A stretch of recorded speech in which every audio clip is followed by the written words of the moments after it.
feeling was that everything, all of the science in the film had to be accurate, that all of the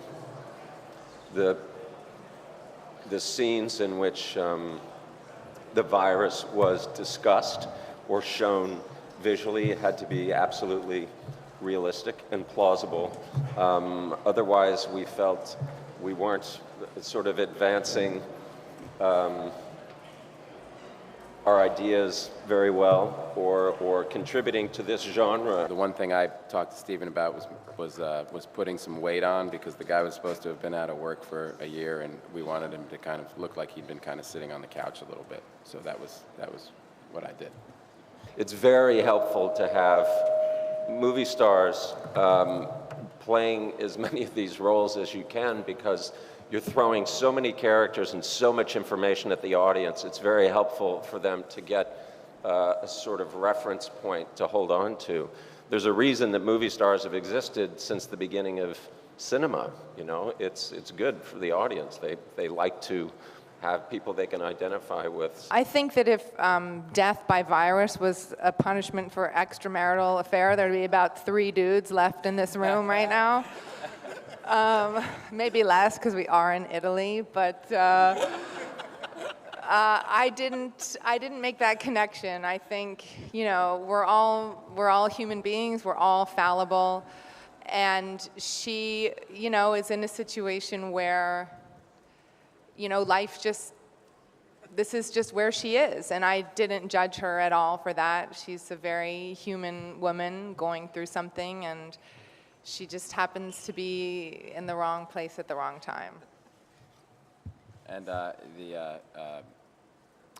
found it really easy to relate to the character. I thought it was so well written, and everything he does made total sense to me as a father.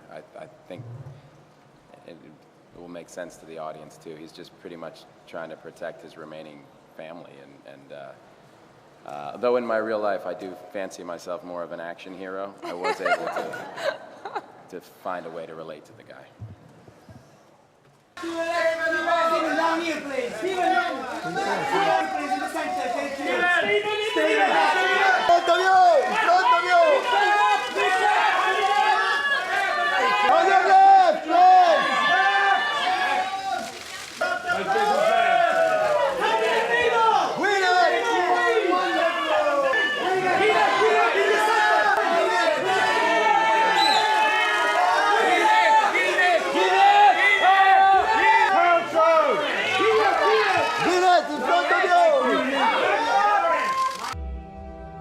Groundbreaking ceremony for a new factory.